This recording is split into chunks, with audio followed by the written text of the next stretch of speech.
In the past few months, China has been hearing a streak of bad news about its economy.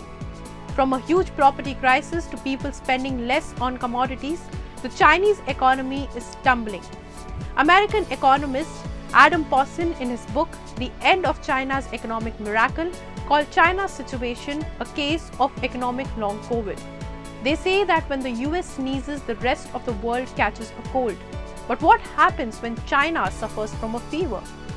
Who is to blame and what will be the impact on the world? Hello and welcome, I'm Pallavi Sharma and you are watching MoneyWise with ET Now. Let's begin.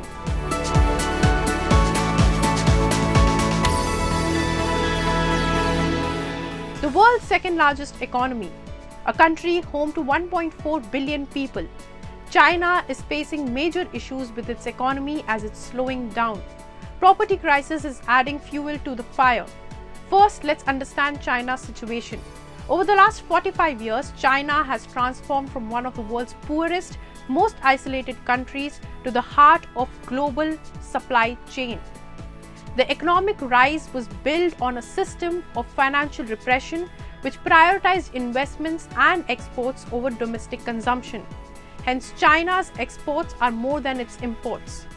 But during COVID-19, most of the world turned its back on China.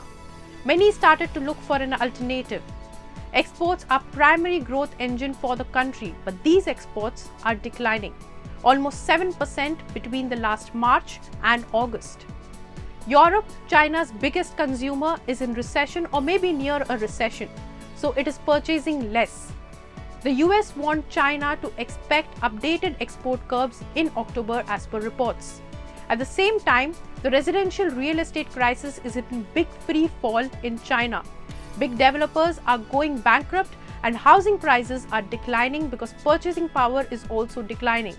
Evergrande, which is a big developer, has been removed from the stock exchanges as the company's chairman is under police watch. Youth unemployment is also rising in the country. In June, it reached a record high of 21.3%. Now, how do these factors, economic challenges of China, impact the world? Analysts believe that a global catastrophe will be too much to expect. But the MNCs, the workers of these MNCs, some people who might not even be having a direct link with China may be impacted. But how? Many companies like Apple, Burberry and Volkswagen get a lot of their revenue from China's consumer market.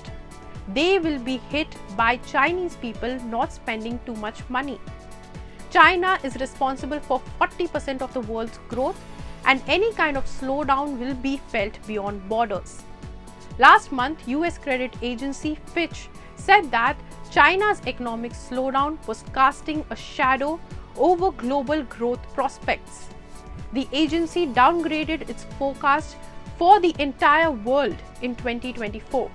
However, some economists say that the impact will not be huge.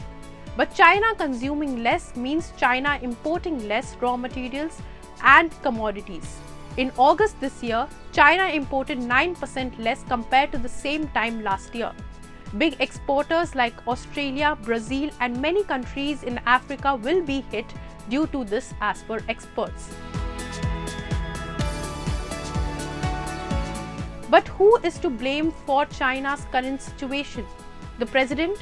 Maybe not.